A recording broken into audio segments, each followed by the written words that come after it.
जोशी जी को दीक्षांत भाषण देने हेतु आमंत्रित करता हूं।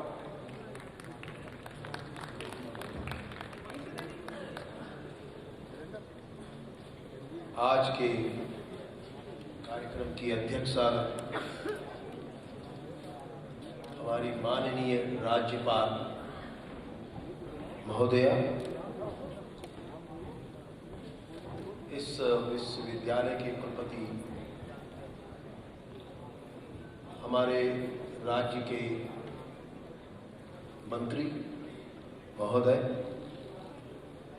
एडिशनल चीफ सेक्रेटरी, उप कुलपति व कुल सचिव और जितने माननीय यहाँ पर उपस्थित हुए और वो सब जो आज विभिन्न तरह की उपाधियों से और सम्मानों से अलंकृत हुए, आप सब अनिल प्रकाश जोशी हिमालय उत्तराखंड के हिस्से से आए हुए, आप मेरा प्रणाम स्वीकार करें। मेरे लिए बड़े सम्मान की बात है इस निमंत्रण में, और आज जो मुझे जिस उपाधि से अलंकृत किया गया है, मैं आपका बहुत आभार प्रकट करता हूं। और निश्चित रूप से ये संदेश आपने अवश्य दिया है पूरे देश को भी, और जहां तक भी यह अलंकरण किसी रूप में जो मुझे दिया गया पहुंचेगा, संदेश ये है कि शायद प्रकृति सर्वोपरि है और प्रकृति का विज्ञान जो आज तक हम अभी तक समझ नहीं पाए, उसके लिए चेष्टा होनी चाहिए। मेरी दृष्टि में ये संदेश है। मैं आज इस अवसर पर उन सभी साथियों से जो आज यहाँ पे विभिन्न तरह की उपाधियों से और सम्मानों से सम्मानित हुए, उनसे कुछ बातें कहना चाहता हूँ। देखिए, ये देश 21वीं सदी में निश्चित रूप से कुछ इतिहास गढ़ने वाला है और उसके लक्षण भी दिखाई देते हैं।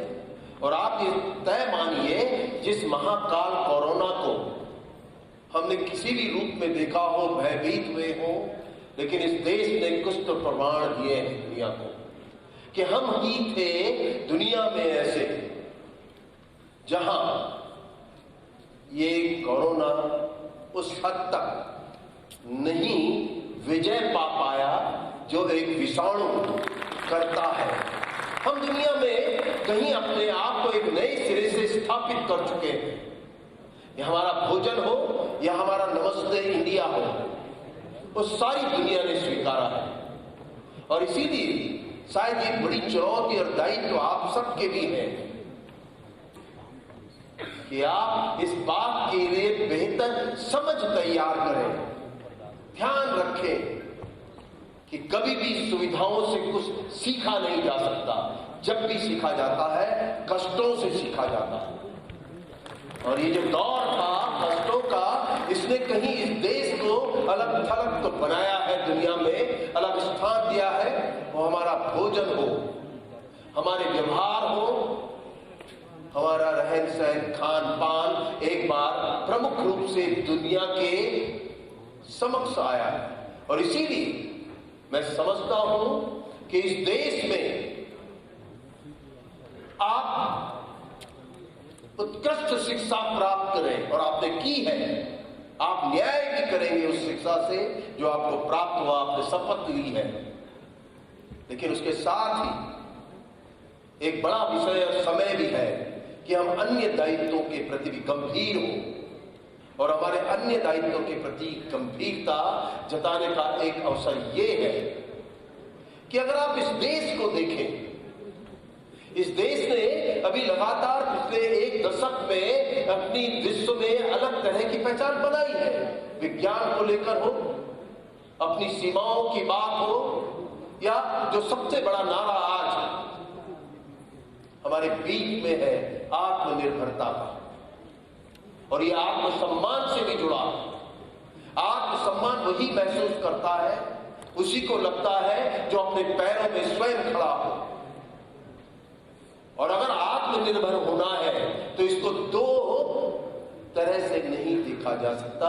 इसे मात्र शहरों के रूप में और वो विज्ञान जिसने तमाम तरह की विलासिताएं परोसी हैं उस रूप में नहीं, बल्कि इस रूप में भी ये देश 6.5 लाख गांवों का भी है।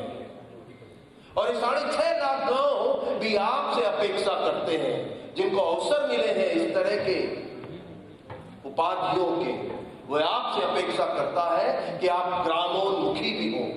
और वो इसलिए भी, हम अगर एक बार गांव की चिंता भी छोड़ दें तो आप अपनी चिंता के ही दृष्टिकोण से देख लें कि पानी, पेड़, हवा, मिट्टी, जड़ी बूटी और जो भी हम उपयोग में लाते हैं ये सब गांवों से जुड़े हैं।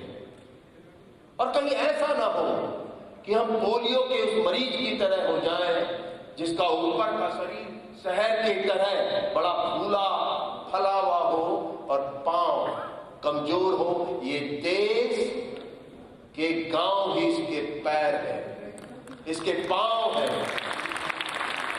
और ये खास तौर से तब जब हम दम भरते हैं कि हम दुनिया में सबसे युवा है। जो डेमोग्राफिक डिविडेंड है उसके अनुसार हम सबसे युवा है। कैसे होंगे हमारे युवा? ये सबसे बड़ी चुनौती आपके ऊपर है।